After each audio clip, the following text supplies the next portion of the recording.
Assalamualaikum warahmatullahi wabarakatuh. Perkenalkan nama saya Cecep Khairul Ramadan. Di sini saya akan menjelaskan terkait studi kasus fase ketiga yang berisi implementasi parsial rancangan solusi PT XYZ.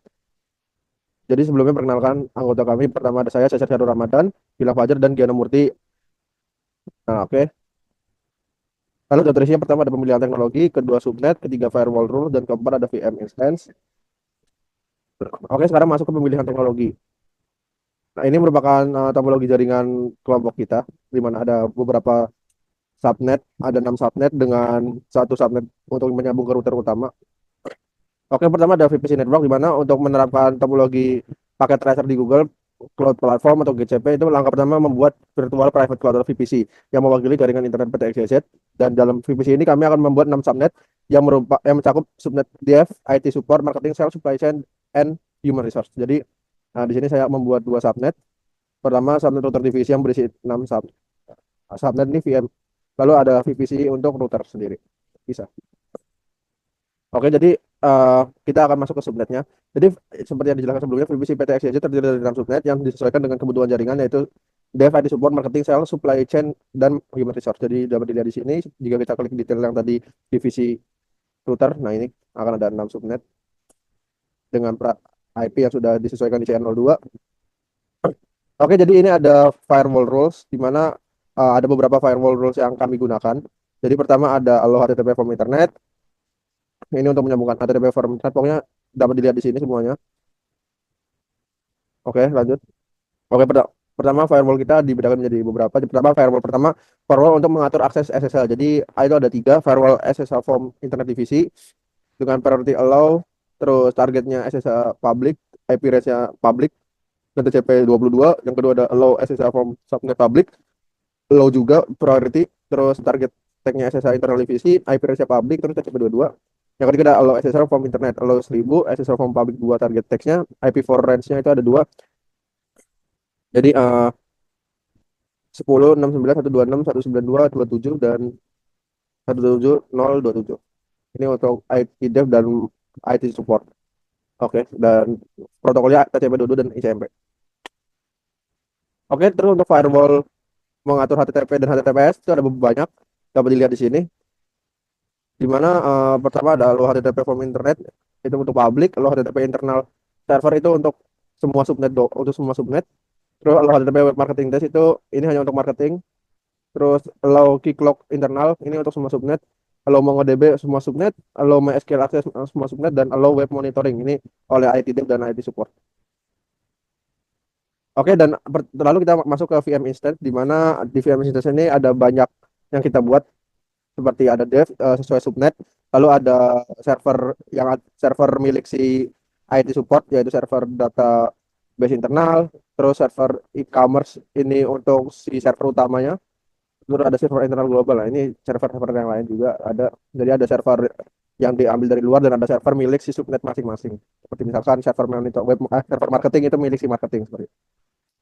Jadi dia masuknya ke dalam suatu divisi, di dalam suatu subnet, bukan server terpisah. Oke, jadi ini setiap detail VM yang ada. Pertama detail dev, tag-nya itu ada HTTP dev, SSH dev, dan internal divisi karena dia termasuk divisi juga. Nah, ini bisa dilihat keterangannya. Dan ini untuk yang human resource. Ini untuk VM instance ID support, jadi sama seperti sebelumnya. Dia menggunakan SSH internal divisi. Dan ini HTTP ID support, HTTP dev, dan seperti itu hanya untuk penamaan saja untuk membedakan. Ini ID support seperti ini. Formatnya sama, di mana kita menggunakan itu micro. Lalu subnetworknya sesuaikan dengan subnetwork divisi masing-masing. Terus lokasinya kami set sebagai USI 1B. Oke, ini untuk server database internal, di mana dia milik IT support. Sudah seperti ini. Oke, ini untuk internal server global milik IT support juga. Dapat dilihat seperti itu. Oke, lalu di sini juga ada server web monitoring milik IT support juga. Lalu di sini ada VM instance marketing. Oke. Lalu di sini ada VM instance milik server web marketing, itu server yang milik si marketing. Baik, sekarang akan dilanjutkan dengan detail VM instances di divisi sales sebagai berikut. Dan berikut adalah detail VM instances dalam divisi supply chain sebagai berikut.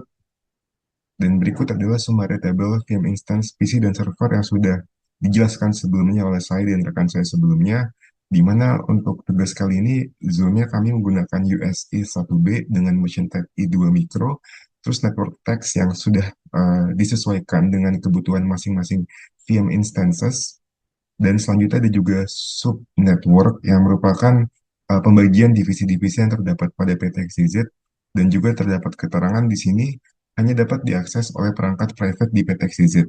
Untuk memudahkan dalam pembuatan laporan ini, SSH dibuat publik. Selanjutnya adalah detail VM instances servers e-commerce XYZ yang dimana pengaturannya adalah sebagai berikut.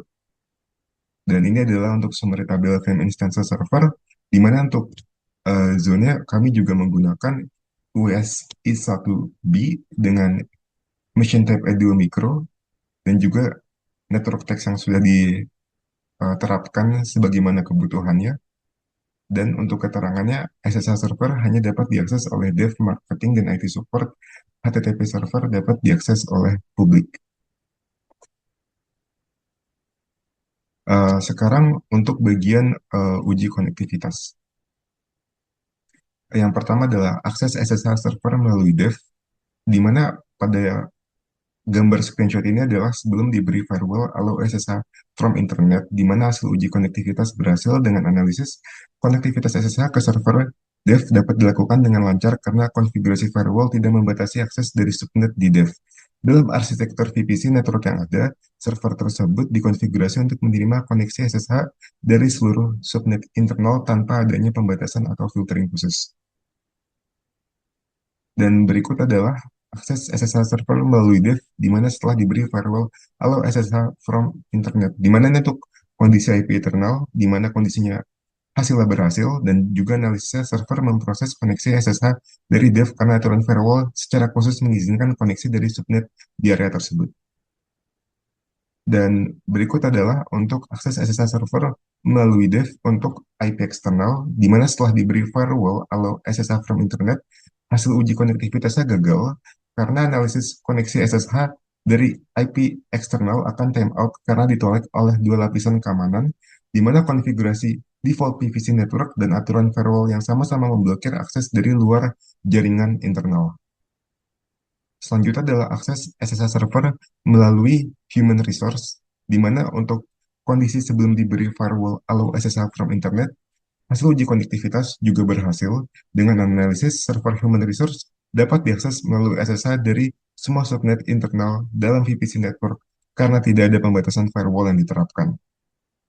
Dan berikut adalah hasil uji konektivitas setelah diberi firewall allow SSH from internet pada IP internal, di mana hasil uji konektivitas gagal dengan analisis server mendapat koneksi SSH dari human resource karena firewall hanya mengizinkan akses dari subnet, dev, dan IT support, sehingga setiap upaya koneksi akan menghasilkan timeout.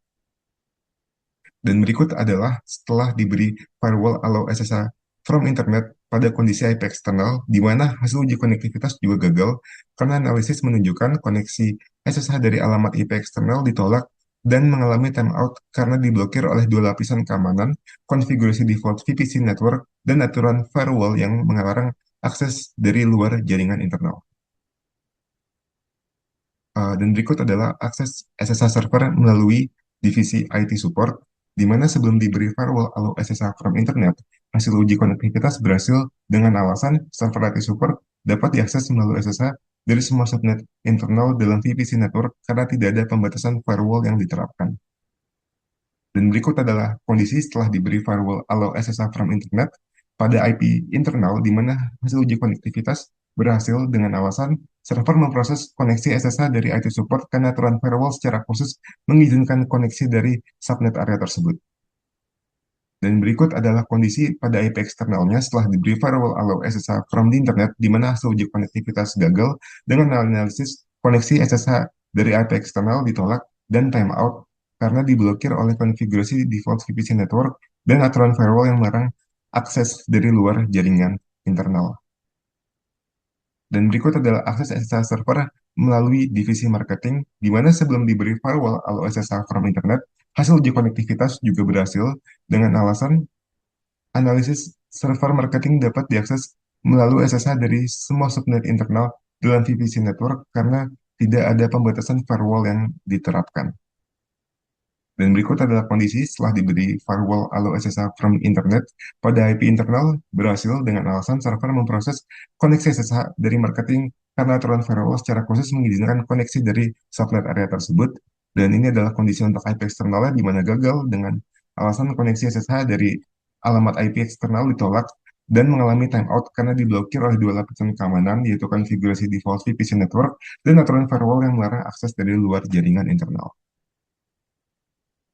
Dan berikut adalah akses server SSH melalui divisi sales, di mana sebelum diberi firewall, kalau SSH from the internet, hasil uji konektivitas berhasil dengan alasan analisis server sales dapat dilakukan melalui SSH dari semua subnet internal dalam VPC network karena tidak ada pembatasan firewall yang diterapkan.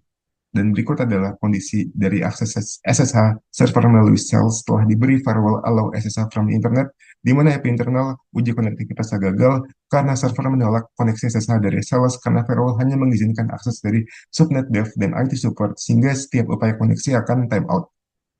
Dan berikut adalah untuk akses SSH server melalui sales yang terdapat pada IP eksternal setelah diberi firewall allow SSH from the internet, di mana hasil uji konektivitas gagal karena koneksi SSH dari alamat IP eksternal ditolak dan mengalami timeout karena diblokir oleh dua lapisan keamanan, yaitu konfigurasi default VPC network dan tatanan firewall yang melarang akses dari luar jaringan internal. Berikut penjelasan dari saya, sekarang akan dilanjutkan oleh teman saya. Kemudian setelah diberikan firewall allow SSH from internet, akses SSH server melalui sales itu menjadi gagal. Karena terdapat dua lapisan keamanan yaitu konfigurasi default VPC network dan aturan firewall dan melarang akses dari luar jaringan tersebut. Kemudian kita mencoba akses SSH server melalui supply chain, di mana sebelum diberikan firewall allow SSH from internet itu berhasil karena tidak ada firewall diterapkan. Setelah kita berikan firewall allow SSH from internet, akses SSH server melalui supply chain menjadi gagal karena firewall ini hanya mengizinkan akses dari subnet dev dan IT support, sehingga setiap upaya koneksi akan timeout. Terdapat dua lapisan keamanan, yaitu konfigurasi default VPC network dan aturan firewall yang melarang akses dari luar jaringan tersebut. PT Exit Indonesia, mereka memiliki web e-commerce sebagai produk yang dapat diakses oleh perangkat publik. PT Exit Indonesia itu juga memiliki database internal, yaitu database relasional dan juga non-relasional. Untuk database relasional, mereka menggunakan MySQL. Berikut adalah akses database internal dari HR. Kemudian ini dari marketing, lalu kemudian ini sales, dan ini supply chain. Perangkat publik itu tidak bisa mengakses database internal dari PT Exit Indonesia itu sendiri. Selain menggunakan relational database, mereka juga menggunakan non-relational database. Kali ini kami menggunakan MongoDB sebagai representasi dari MySQL ini. Berikut merupakan akses MySQL dari Departemen HR. Kemudian ini dari Departemen Marketing. Kemudian ini dari Sales. Dan kemudian ini dari Supply Chain.